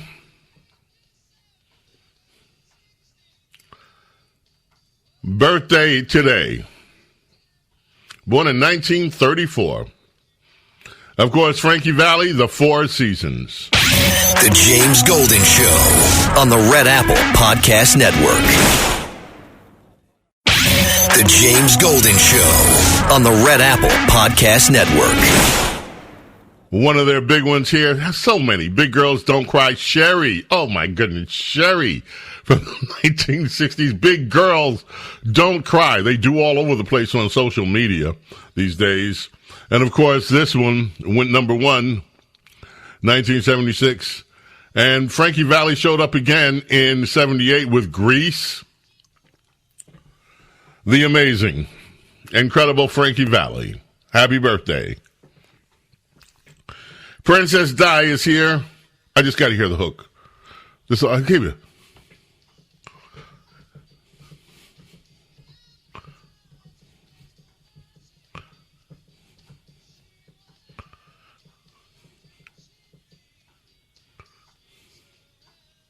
Sweet surrender. What a night. Okay, time for Quick Takes with Princess Di. We're going to get started right away. Here's the first one. Diana doesn't know what's coming. Princess Di doesn't know what's coming. She's just going to react to him really quickly. First one. Some people on Wall Street have expressed concerns that the possibility of a recession is increasing. And I want to know what you think about that. Are you comfortable with the country potentially dipping into a recession for a period of time if you are able to achieve your long-term goals? Well, you say some people on Wall Street say, well, I tell you something else. Some people on Wall Street say that we're going to have the greatest economy in history. Why don't you talk about them? Because some people on Wall Street say this is the greatest thing. Well, that's what I'm getting at. That's what I'm getting at, though. It's the same question. Yeah, there are many people on Wall Street say this is going to be the greatest windfall ever happen. Kirsten Walker and Trump. What do you think? Well, this is coming up, isn't it? This is from the Meet the Press yes. show tomorrow. This was I cannot wait. A lot of people say that he should not go on and speak with people who are traditionally hostile to him, but I think he should absolutely. And I think this point is just well said, because we had so many dire predictions, as you mentioned, that the economy was spiraling in the tank. This is the end, the tariffs, blah, blah, blah. And now all of a sudden, everything has turned around, and we are basically back where we were before the tariffs were enacted. So the stock market went up 600 points and, has made record gains 10 days in a row, which is a record, I think. And so everything is now all of a sudden going to be quiet as far as the predictions of doom and gloom. All right, next one. Here you go. The relief for small businesses is going to come in the form of the largest tax cut in American history. A tax cut, by the way, that every single Democrat is planning to vote against. They're voting for a tax hike on every family of about $4,000. The president has made clear that there will be 100% expensing for investment in the United States. Companies that invest in the United States will be able to deduct 100% of that cost from their tax liability. This will be the most pro-small business tax bill in American history. And at the same time, this is what you have to understand about the plan, is as they're able to do that, as they're able to reshore those supply chains, that also means they'll pay no tariff. So you'll have the lowest tax environment, and there'll be no tariff because their production and supply chains will be in the United States. Stephen Miller, what do you think? I think it's so exciting, and this goes back to what I've been saying. We're going to see this in probably less than a year. The results will be unmistakable and inarguable, and the media won't be able to get away with these dire predictions because people are going to be living in this amazing economy, which is inevitable based on these policies. And so this is why I say if you have a business plan, enact it now, get your ducks in a row, get your resume ready, because we are about to experience the most rocket ship economy in our lifetime. Okay, next one. Here we go. Now more than ever, we're short of workers. We have a population that is not reproducing it on its own with the same level that it used to. The only way we're going to have a great future in America is if we welcome and embrace immigrants, the dreamers, and all of them, because our ultimate goal is to help the dreamers, but get a path to citizenship for all 11 million or however many undocumented there are here. Chuck U. Schumer. Oh, my goodness. That is just, the Democrat view is, America can't function without illegals is what he's focusing on. And, of course, Democrats can't function as a party without incoming illegal voters. So that's what that's about. And the interesting thing is, if you look at large economies and large populations increase when people feel comfortable economically, and they decrease when people are worried for the future. So if you want more population growth, you take the shackles off the economy and let families do what makes sense for them. Well. I got two more for you. Let us hit the next one, Carlos. So the president signed an executive order just this week threatening to defund sanctuary cities for their policies. Why not just arrest the leaders who are harboring and shielding illegal aliens, actually terrorists, from deportation? Wait to see what's coming. You couldn't hear. The response is quick. That's Tom Homan. Why not just arrest the leaders? Wait till you see what's coming. I love Tom Homan. That is so wonderful. And after, a judge was arrested recently, Yes. And the legality is so clear. You cannot stand in the way of immigration officials doing their jobs, and that's what a lot of these sanctuary cities are literally making it impossible to make arrests. And so I hope that happens, but I don't think it will, unfortunately. Okay, last one, Princess. As far as I'm concerned, you randomly kidnapping folk and you throwing them out of the country against their civil rights, against their constitutional rights. And frankly, how would they feel if some other country decided that they were going to just start throwing people randomly in our country? Like that is absolutely insane. So yes, all I got to say is y'all need to get these fools out of here. Oh my goodness. Well, AOC just recently said in her town hall, she called, these deportations sanctioned kidnappings. That's going to be, I guess, the Democrat term, is that this is kidnapping. I say go with it. That explains why they have lost their connection with the American people and why they are no longer considered compassionate and caring about the needs of people like us. By the way, did you see that on CNN, any clips of that huge brawl between Michael Singleton and Anna Navarro and the screaming match that took place on? Oh my goodness, that was on the Abby show. Basically they went racial on each other, which is, not a good look for anybody. And so, I was glad Anna Navarro got some pushback finally. Oh, man. We just have...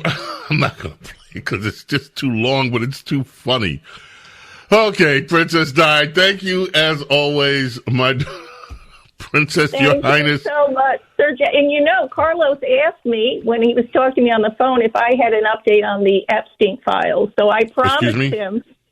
I promised him I'd look into it for him. He went behind your back.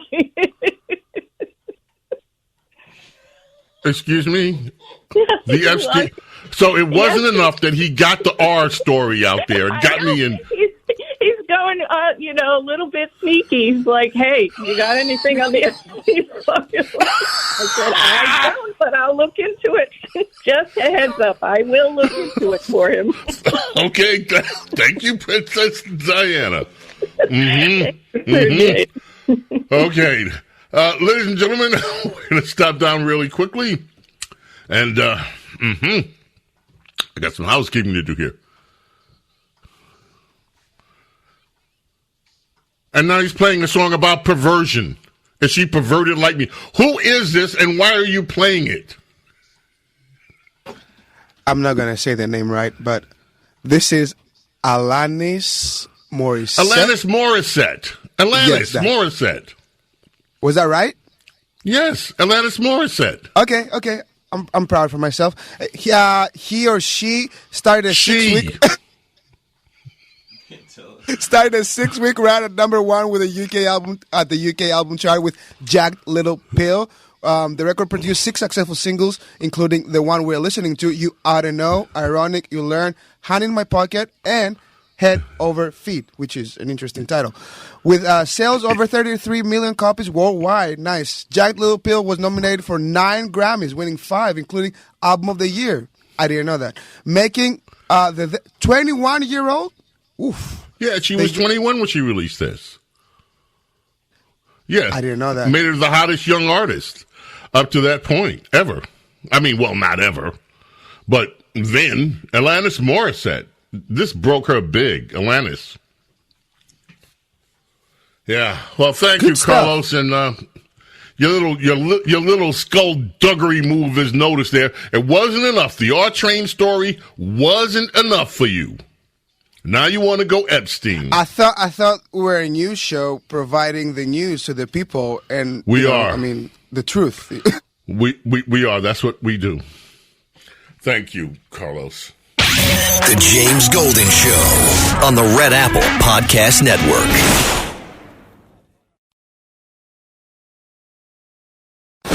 The James Golden Show, entertaining and informative on the Red Apple Podcast Network. James Golden Show, entertaining and informative on the Red Apple Podcast Network. Okay, what is this?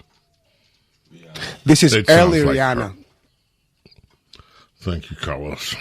Rihanna. Yes? No, I asked you if I can pick the song. You said, yeah, and I picked the song. Thank you. By the way, birthday today for Bing Crosby. Bing Crosby, one of America's most iconic entertainers of all time. Heavenly birthday, born in 1903. Also, Christopher Cross of Sailing Never Be the Same and all that. We got to play some Christopher Cross next week. Right now, oh, my ears.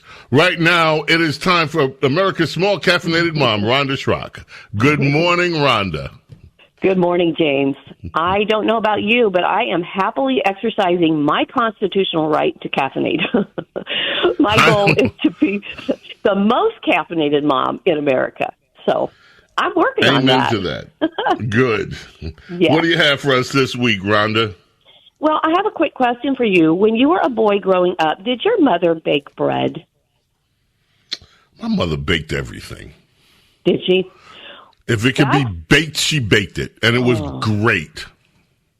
Is there anything more comforting than the smell of baking bread? I don't think so. I love that smell, and my family loves that aroma too. And I began learning the art of baking bread when I was 12. As you know, I grew up in the wheat fields, and my people were wheat farmers, and so it was natural for me to learn that skill. And when I, grew up, got married, started a family, I discovered that world peace began in my kitchen because I could pull a loaf of bread out of the oven, slice it steaming hot, put real butter and homemade strawberry jam on that, and all I had to do was yell 2 words, bread's ready, and a solid 10 single feet would come flying into the kitchen, 5 sets of molars, and nobody was fighting, nobody was messing around. I mean, everyone was just happy eating that bread. Well, I was thinking about the art and the science of making bread because it really is a science, and there are a lot of factors that go into it. It takes a lot of practice, actually. The type of flour that I use, the grind, whether it's coarse or fine, the altitude, the temperature, all of those things kind of have to come together just right to make the perfect loaf of bread. You just cannot make instant bread. The yeast has to do its work, and the yeast and its precious work take time. If you put a loaf of bread into the oven before it has finished rising, you will have a small, dense, heavy loaf that's just no fun to eat. I actually am pretty rough with that dough. I punch it down. I tuck it into a bowl, a buttered bowl, and I cover it with a towel. I let it rise in a warm spot, and then I punch it down again. I get my rolling pin out that Grant's grandmother gave me, and I roll that dough flat. And then I stick it all over with a fork because if you allow pockets of air in that dough, you'll have holes in your loaf. So anyway, it's kind of a brutal process, but when it's done and you know what you're doing, it is an absolute delight what comes out of your oven. Well, I was thinking about how that yeast works and the time it takes and how that applies to, for instance, our children. If you have a struggling child, you want to do, as a parent, you want to do absolutely everything to get them through that process, to get them on their feet, to make everything okay. And there are so many things in life that you cannot circumvent. You have to allow the yeast of time and providence to do its work in that loaf of yours.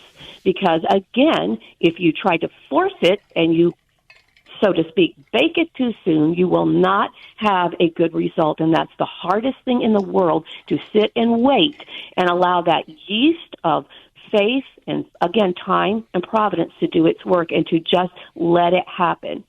So when my son was going through his years-long odyssey of hardship, I tucked him into a warm, quiet place, and that warm and quiet place was the hands of God. And I had to let my hands be completely free of that process. And meanwhile, the yeast of love and time and providence were doing a work in my own heart, a work of expansion. And that is why and how that work of expansion, I now have a much greater capacity to love other people's children. Well, our adult son, before I get to that point, there is a crushing process that has to happen before I can make bread. Those kernels of wheat that my grandfather raised, they had to be crushed. They had to be altered into a crushed and powdered form before my mother and I could bake that bread. And that is true of us. There is a crushing that often must take place to, it's a character formation, and that is one of the most painful processes in the entire world. It's painful when we're going through it, and in my experience, it's even more painful when I see my children go through it. And already, our adult sons have experienced it out in the world, disappointments, delays, denials, hardship. They have experienced that, and as a mother, I understand that this must happen, and I must allow it to happen so that they will be the finished product of their lives, and their characters will be something beautiful and far better than it could have been had I interfered. Wisdom. It is wisdom that is formed through that suffering and that crushing process.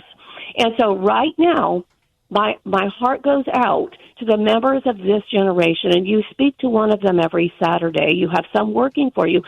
My sons' ages, and I want to speak to the young people of this generation who are disappointed, they're frustrated, they're upset and discouraged because life has brought them detours and delays. Take a deep breath. Allow the yeast of time and providence to do its work first in your life to form the character that you need. Because if you suddenly receive a large breadth of influence and responsibility, and the roots of your character have not been deepened down into the bedrock, it will look like you are a healthy, huge, wide, impressive tree. But if you have shallow roots, it can never sustain the breadth of influence that you are seeking. If you do not want a disaster down the road when the storms of life come at you, because they will, allow the roots of character infused with wisdom, developed through patience. Allow the roots of your character to be developed so that when the storms come, you will be able to withstand them. And to you parents who are watching, your struggling young loaves, give them a ringside seat to your own growth in character. Let them see your resilience, your patience, your faith, your humility in dealing with the storms of life that come to you so that you will have the strong root system and you will be the vast spreading tree beneath which many generations will sit. Show them how it looks to be that kind of a person. Show them so that they can become that, those saplings that we love so much. Show them how it looks to walk through suffering with dignity and a certain kind of acceptance. And as always, faith. So I just want to say to the young people of this generation and to the parents who are raising them and love them, God bless you, and He will help you. Amen. Rhonda, thank you so much. And by I'll tell you what, the bread, my grandma, Big Mama, 80s, terribly arthritic. I had to travel from New York City to Buffalo to see her, and I did not learn until later. My cousins told me, your Big Mama would get up at 4:30, 5 in the morning to start on your rolls because her bread was the most amazing bread. And this woman with horrible arthritis needed that bread with her hands. So much love in bread. And thank you for these beautiful inspirational pieces that you bring to us. They are a bread. They are a meal for us, Rhonda. And thank you, dearly. Where can people find you? TheDailyBS.com and RhondaSchrock.com. You're going to make my eyes leak, James. Thank you, Rhonda. Love you. Yes, thank you so much. Love you too. Very, very happy birthday to my nephew, my great nephew, Harper Williams today. Harper has brought us love in a way that cannot be described. May God bless and protect each and every single one of you, your families, your loved ones. Love and gratitude for your being here with me and allowing me to be with you. God willing, we'll all see each other again next week. Until then, my friends, I bid you adieu. Bye. The James Golden Show on the Red Apple Podcast Network.